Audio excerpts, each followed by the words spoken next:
అంటే కొంచెము కోల్ అనేది కాంప్లికేటెడ్గా ఉంటుంది. ఆ కాంప్లికేటెడ్ విధానంలో ఏంటి అంటే కంటిన్యూస్గా తీస్తూ ఉండాలి. కోల్ ఏదో రిక్రియేషనల్గా తీయడానికి ఉండదు, కంటిన్యూస్గా తీయాలి, చాలా టెక్నికల్గా తీయాలి. సో ఒకరు మట్టి తీస్తుంటే ఇంకో పక్కన బొగ్గు తీస్తుంటే ఆ ఓపెన్ కాస్ట్ గనిలో చాలా ఎగుడు దిగుడు ఉండే వాతావరణంలో రకరకాల మెషిన్లతో వర్క్ జరుగుతుంటుంది. అది జరుగుతున్నప్పుడు జనరల్గా ఆ సైట్కి పోయి చూసి మరి ఈ సైట్లో ఇన్ని ఇబ్బందులు ఉన్నాయి కాబట్టి ఈ పర్టిక్యులర్ కాస్ట్ అయితేనే మేము చేయగలుగుతాము అని చెప్పి ఒక రియలిస్టిక్ వాల్యూ ఇవ్వడానికి ఆ నిబంధనలు పెట్టడం జరుగుతుంది వాస్తవానికి అయితే. అది ఇంతవరకు ఓపెన్ కాస్ట్కి ఓబీలకు లేదు. అది కొత్తగా కాంగ్రెస్ గవర్నమెంట్ వచ్చినాక పెట్టినారు. ఆ నిబంధన వల్ల ఏం జరుగుతుందంటే గ్లోబల్ టెండర్స్ ఎవరైతే వేయాలనుకుంటారో వారికి లోకల్ ఆఫీసెస్ ఉంటాయి, వాళ్ళు కూడా పోయి సైట్ విజిట్ చేసి సబ్మిట్ చేయొచ్చు. కాకపోతే ఎక్కడో ఒక దగ్గర ట్రాన్స్పరెన్సీ దెబ్బతింటదేమో అనేటటువంటి ఆలోచన అయితే కలుగుతూ ఉంది. సంపూర్ణంగా దెబ్బతినకపోయినా దెబ్బతింటుంది. మరి ఇన్ని రోజులు లేని విధానం ఇప్పుడే కొత్తగా పెట్టడము అనే దాంతో ఏంటంటే అది 9 వరకు సీమితం చేయడం కరెక్టే. మిగతా అన్నిటికీ అప్లై కావాలని ఎందుకు చెప్తున్నారో హరీష్ రావు గారికే తెలియాలి.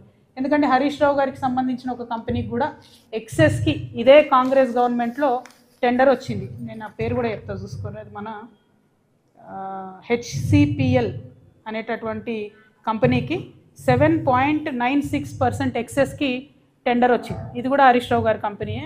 హరీష్ రావు గారు మురళీధర్ రావు గారు నిఎన్సీ ఉంటారు, వారికి సంబంధించిన మనిషి హర్షరెడ్డి అని ఉంటాడు ఆయన కంపెనీ ఇది. సో ఆ కంపెనీకి కూడా మరి ఎక్సెస్ వచ్చింది. మరి ఎందుకు వచ్చింది ఇట్లా అన్నది కూడా వారు కూడా ఆలోచించాలి. వీళ్ళకి అంతకుముందు కూడా వర్క్స్ వచ్చినాయి, ఇప్పుడు కూడా వర్క్స్ వచ్చినాయి. సో నేను అనేది ఏంటంటే రాజకీయంగా బురద చల్లాలని చల్లడం కాదు, యాక్చువల్గా ప్రాక్టికల్గా ఈ ఆన్ సైట్ విధానం అయితే నాకు తెలిసి నష్టమే, దాన్ని తీసేయాలని డిమాండ్ చేస్తున్నాను.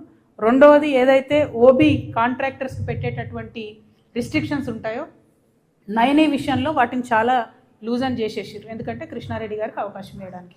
ఈ మాట చెప్తే TV9లో నా స్టోరీ అయ్యారు, అయినా సరే చెప్తున్నా. ఎందుకంటే దీనివల్ల ఒక 25 సంవత్సరాలు 25,000 కోట్ల రూపాయలు సింగరేణికి నష్టం జరుగుతుంది, నా కార్మికులకు నష్టం జరుగుతుంది. కాబట్టి నేను చెప్తా ఉన్నాను. సో ఆ నిబంధనలు మాత్రం పారదర్శకంగా లేవు. We have to evolve a new system.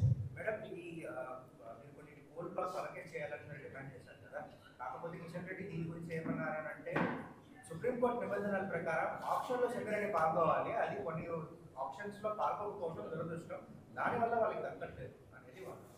Exactly నేనేమంటున్నా అంటే సింగరేణిలో కోల్ ఇండియా కూడా ఉంది కదా, coal India is a partner. కాబట్టి కోల్ ఇండియా సింగరేణి రెండు హెల్తీగా ఉండాలంటే ఉన్న కోల్ బ్లాక్స్ మనకు రావడం కరెక్ట్. ఆంధ్రప్రదేశ్లో కానీ తెలంగాణలో కానీ సింగరేణి అంత ఎక్స్పీరియన్స్ ఉన్నటువంటి ఇంకొక కోల్ మైనింగ్ కంపెనీ లేదు. లేనప్పుడు కన్విన్స్ చేసి మనది కొత్త రాష్ట్రం కాబట్టి, మొత్తం భారతదేశంలోనే మనది కొత్త రాష్ట్రం కాబట్టి కొంచెం ఎక్స్ట్రా ఎఫర్ట్ పెట్టి కిషన్ రెడ్డి గారు ఈ సాయం చేయాలని కోరుతున్నాను నేను. రూల్స్కి వ్యతిరేకమా అన్నది కాదు, ఎగ్జామ్షన్ ఇవ్వచ్చు కదా. గుజరాత్ విషయంలో అనేక ఎగ్జామ్షన్స్ ఇచ్చినారు, ఎన్నికల సమయంలో బీహార్ విషయంలో అనేకమైన ఎగ్జామ్షన్స్ ఇచ్చిండ్రు, మనకెందుకు ఇవ్వరు? ఇచ్చే విధంగా ఎందుకు ప్రయత్నం చేయరు? మరి ఆ మాత్రం ప్రయత్నం చేయకపోతే 8 మంది బీజేపీ ఎంపీలు ఎందుకున్నారు అనేది నా ప్రశ్న. Thank you.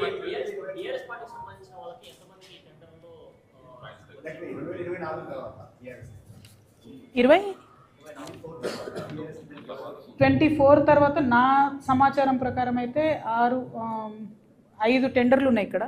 ఇందులో ఒకటి శోధా సృజన్ రెడ్డి, మిగతా అన్నీ కూడా అటు ఇటుగా బీఆర్ఎస్ అనుయాయులకు బీఆర్ఎస్ సపోర్టర్స్కే ఉన్నాయి. మరి ఇవన్నీ పెట్టుకొని హరీష్ రావు గారు అంత గొంతేసుకొని ఎందుకు అరుస్తున్నారో నాకు అర్థమవుతలేదు.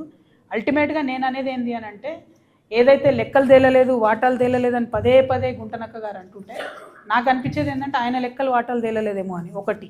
101% గుంటనక్క గుంపు మేస్త్రి ఇద్దరు కలిసి ఉండి కంప్లీట్గా ఈ అంశం నుంచి దృష్టి మరల్చేలాగా చేస్తున్నారు ప్రజల్ని. 25,000 కోట్లది కొట్టేయడానికి 250 కోట్ల వ్యక్తిని చూపించి మొత్తం దృష్టి మరుస్తున్నారు. ఒకటి. 2, హరీష్ రావు గారు మొన్న ఫస్ట్ ప్రెస్ మీట్లో ఏం అడిగినారు? ఖచ్చితంగా మొత్తం 2014 నుంచి ఇప్పటి వరకు ఎంక్వైరీ అడిగారు. అంటే జరుగుతున్నది ఏంది ఇక్కడ? కేసీఆర్ గారి ప్రభుత్వం మీద ఎంక్వైరీ అని హరీష్ రావు గారు అడుగుతున్నారు.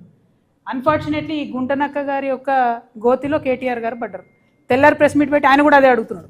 మరి అంటే మీ ప్రభుత్వం మీద మీరే అడగడం ఏందన్నది చాలా వెరైటీగా అనిపించింది. సో దాన్నే నేను ఫస్ట్ నుంచి చెప్తున్నది, అదే పార్టీలో ఉంటూ ద్రోహం చేయడం కేసీఆర్ గారికి అన్నది గుంటనక్క గారికి వెన్నతో పెట్టిన విద్య. ఇప్పుడు కూడా వారు అదే చేస్తున్నారు. బీఆర్ఎస్ పార్టీ కార్యకర్తలు నేను రిక్వెస్ట్ చేస్తున్నాను, వారి విధానం చూడండి, వారు మాట్లాడే పద్ధతి చూడండి. టోటల్ 2014 నుంచి ఇప్పటి వరకు బీఆర్ఎస్ పార్టీలో ఉంటూనే డిమాండ్ చేస్తున్నారు ఎంక్వైరీ చేయాలని. మరి యాజ్ టీజ్గా తెల్లారి కేటీఆర్ గారు కూడా అదే అడిగింది. సో ఈ గుంటనక్కని గుడ్డిగా ఫాలో అయ్యి గుంతలో పడ్డారని నేను అనుకుంటున్నాను. మీరేమంటారు? 2014 నుంచి ఎక్కువ చేయాలంటారా? నేను ఒకటే చెప్తున్నా, as on today 9 is the biggest block that Singareni has. First దాన్ని ప్రొటెక్ట్ చేయాలి.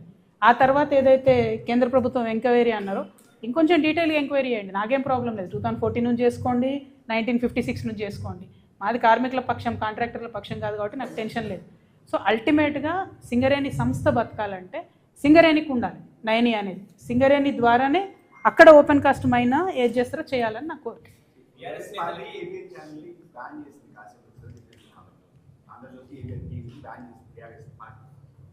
నీకేమో బీఆర్ఎస్ ఇష్టం, అది ఎవరేం చేస్తారు? కొన్ని రోజులలో ప్రజలే బ్యాన్ చేస్తారు బీఆర్ఎస్.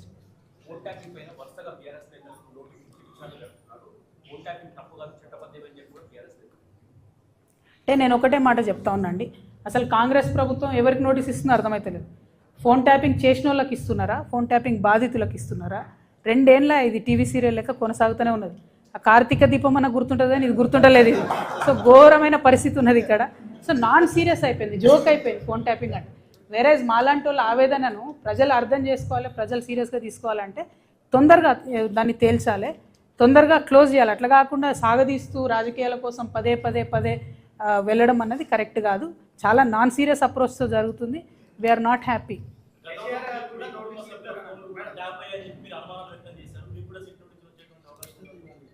నాకు తెలియదు, ఏమో చూద్దాం, వచ్చినప్పుడు చూద్దాం.